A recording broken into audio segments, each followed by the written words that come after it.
Voters in Bend will decide on two $190 million plus bonds next month. Supporters of one of the measures are holding a rally to urge voter approval. Jack Hirsch is live with the details now. Jack?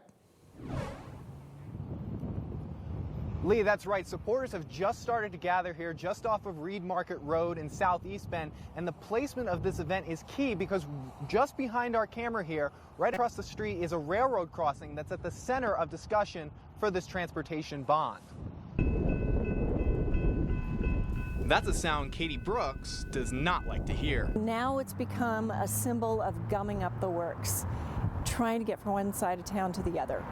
The CEO of the Bend Chamber of Commerce says this railroad crossing on Reed Market is the source of a lot of congestion when trying to get from one side of town to the other. It really personifies how disconnected we are east to west. But if voters agree with Brooks, it won't be that way for much longer. This bond measure is going to fix this by building an overcrossing. The City of Bend's transportation bond is $190 million and the most expensive bond in the city's history. It would pay for an overpass here on Reed Market. Brooks is co-chair of the Go Bend Coalition, advocating for the measure. While the transportation bond may have the most obvious impact on Bend residents, it's not the only big measure on the ballot. Measure 9139 would issue $195 million of additional funds to the Deschutes County Public Library system. Like all other agencies in Deschutes County, we're dealing with incredible growth. The bond would give the library funds to build a new central library in North Bend and make repairs and improvements to existing facilities. Should both bonds pass, that means Bend property owners would see a tax hike.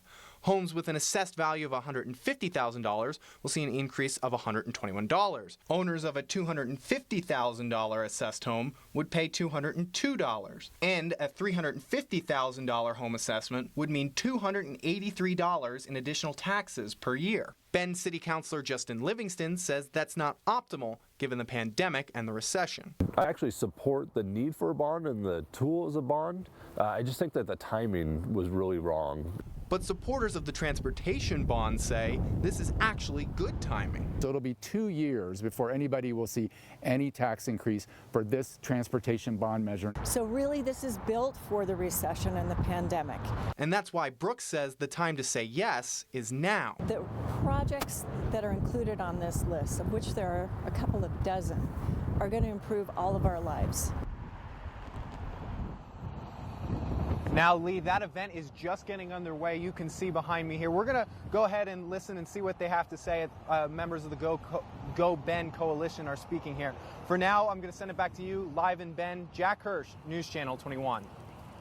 Tonight, we're asking how you think you'll vote on those two bond measures. To weigh in, head over to our web poll on the KTVZ.com homepage.